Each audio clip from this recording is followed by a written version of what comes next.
You won't post anything, babe? Oh, nakakamot ka kaagad sa batok mo. Wala pa nga ako masyado sinasabi, Blaze eh. Ipapagawa ka na naman eh. Para namang labag na labag sa kalooban mo.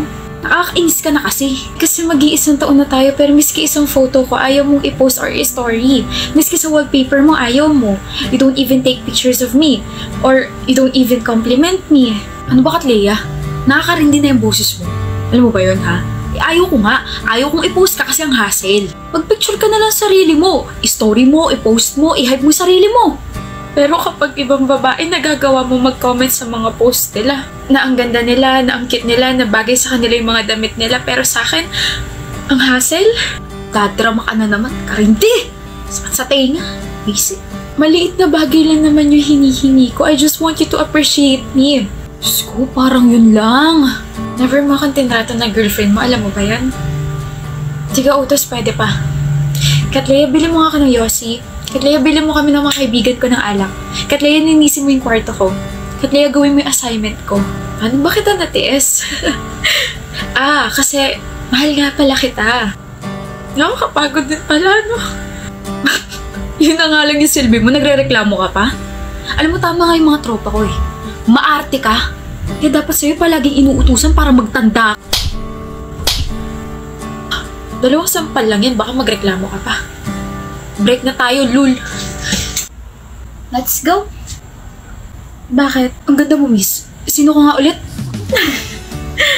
Pangalan ko po, Katleya. Girlfriend mo po, Dylan. Girlfriend kita? Kaganda naman na ba? Bagay sa'yo yung dress mo. Siyempre, ikaw bumili. Uy, kahit di ko yung binili, bagay sa'yo lahat ng mga pinipili mong damit. Naks. Isang pose nga dyan. Yung heart pose mo naman, miss. Yan! Bi, dito ka dali. Picture na kita. Nahiya ako. Bi, ang daming tao. Ano sabi ko? Flaunt and pose. Tama. Flaunt and pose. Yan! Nakaganto, babes. Smile. Tapos tingin ka sa gilid. Pakita mo yung nakakahiwa mong jawline. Visit. Yan! Ang ngiti, parang in love ah. Tagal na. So happy for you, Frenny. Binigyo ka lang ng ex mo dati, pero ngayon kulang na lang mag-slide ka sa baghari mo. You and your words talaga. Ang tanong ng taong bayan, nasa tamang tao na ba? Oo. Nasa tamang tao na ako. Dylan, Kobe, nasa tamang tao ka na ba? Ako rin. Nasa taong tama na. Nilalanggam na ako rito. Makaalis na ang buwisit. Liga na? Okay, baby. Hoy, Jessie. Thank you for calling me. How may I help you? Oh. I found your ID sa my field. Here you go. Wait, crush. Ilalagay ko muna sa calendar ko na pinansin mo ako ngayon. I said I found your ID. You found my ID? Yep, here. No, crush. You found me and then I found you. Okay ka lang? I'm not Jessie J, but I think you're now my flashlight. Light. Pero pwede din naman ako maging si Jessie Saragosa. Kasi parang di ko yata kaya pag sa buhay ko wala ka. Jessie Saragosa yun, di ba? Nauntog ka na naman ba? O ano-ano naman pinagsasabi mo? Sinusungitan mo na naman ako, kawawa naman ako. Paalog ka nga sa kaibigan mo para tumino ka naman. Matino ako! Sorry, na-offend ba kita? Matino ako pero kapag kaharap kita ako ay nawawala sa sarili ko para Christian? Ganon. Ewan ko sa'yo. Alam mo, Christian, kapag ako tumigil sa pangungulit, huyo ka na sa akin. Halata namang ako lang ang nagbibigay sa'yo ng makulay na buhay na parang gulay. No, Jessie. Kapag ikaw hindi ko pinansin, baka umiyak ka. Gustong-gusto mo pa naman ako. Ang yabang ha? I'm gonna remove that smirk, Christian. Ipupusta ko puso ko. Hindi mo kaya. Puso? Bakit? Gusto mo na ba ako? Gusto? Let's see.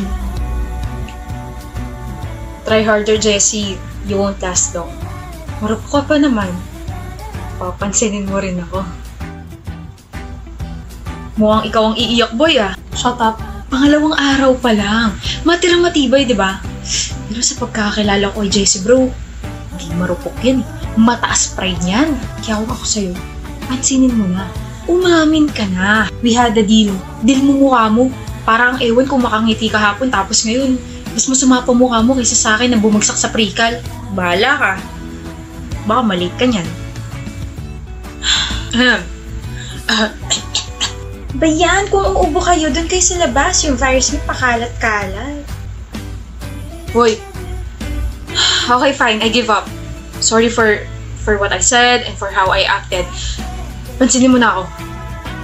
Oh, Christian, nandiyan ka pala. Kanina ka pa? Hindi mo ba ilalagay sa calendar mo na pinansin kita ngayon? Na natalo ako sa challenge natin? Bakit ko ilalagay yun? Sino ka ba? Seryoso ka ba? Mamaya na pwede. May ginagawa kasi ako. Shoo! I'm gonna shoo away. Lagot ka, Christian. Hindi na siya yung Jessie na may gusto sa'yo. Tigilan mo nga, Koy. Nakakarindi ka. Parang ang demonyo dyan ng bulong ng bulong. Oh my gosh, William. Oh my gosh, why my baby? Pupunta rito yung favorite group ko. Pumila ka sa likod. They're going to have a concert here. Period with a dot. Oh my gosh, pupunta ako. As you should, sis. Go get that ticket, girl. Slay, queen. Sis? Slay? Can you not? Chinicheer na nga kita, ayaw mo pa? Inaasar mo na naman ako eh. And why are you talking like that ba? Saan mo natutunan yung mga words na yan? So you, I'm not talking like that kaya. Pero palagi ko nakikita mga comments mo sa mga friends mo. Slay, queen, tapos may ganun pang emoji. Whatever. So ano, pupunta ka ba? Of course, I can't miss that concert. Sino kasama mo? Ako lang mag-isa. Wala naman akong friends sa same interest sa akin. Ayos, kawawa naman ang baby. Well, kaya ko naman sarili ko eh. Just drop me off sa concert. Anong drop you off? My condo's too far sa mismong concert place. Sino may sabing ihahatid kita? You're harsh, William. Manonood din ako ng concert. Huh? But you don't listen to them kaya? Anong hindi? Fake news ka. Inumpisahan ko na silang pakinggan simula na sinabi mong idol mo sila. Kaya alam ko yung mga ibang kanta nila, Charlotte. Nakaka-addict nga eh.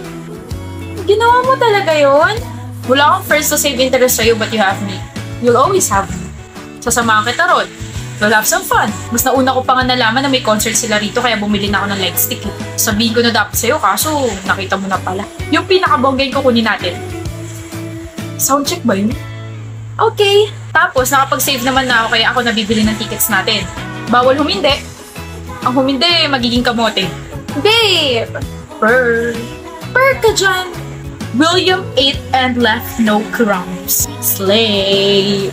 Stop it! Baka di mo na naman ako pinapansin. Wala. Ano nga? Wala nga. Yang ka na naman sa wala mo eh. Diyan ako naiinis sa kakaganyan mo. Di mo man lang maisip kung bakit ako nagkakaganito. Kaya nga ako nagtatanong, di ba? Alam mo kung ganyan ka palagi, mas mabuting maghanap na lang ako ng ibang makakaintindi sa akin. Sobrang insensitive mo. Maghahanap ka na ng iba? Oo. Okay. Eh di maghanap ka ng iba. Wala na akong pake sa'yo. Saan ka pupunta? Aalis na. Ano pang gagawin ko rito? Magmukmok. Hoy, joke lang. It's a prank, baby. Atin yung camera, oh. Prank lang to? Oo. Prank na naman? Kailan ka kaya mapapagod kakaprank sa akin, Chels? Tuwang-tuwa ka ba na pinaglalaro mo emosyon ko? Prank lang naman. Joke lang ganun. Pangit naman ito ka-banding. Chels, hindi sa lahat ng oras maiintindihan ko yung ginagawa mo. Akala mo ba madali lang makawala sa pag-overthink? Paano kung may iba ka na talaga? Wala naman kasi, B. Grabe na trust issues ko sa'yo. Alam mo siguro dapat nga maghanap ka na ng iba. Pagod na ako sa'yo. May gana ka bang tumawa? Alam ko na yan. Ano? Ayun yung camera, oh. Kala mo hindi ko makakita, no? Pinaprank mo ko eh. Hindi naman ako yan eh. Darcy, sorry na, prank lang talaga yun. Hindi naman ako maghahanap ng iba.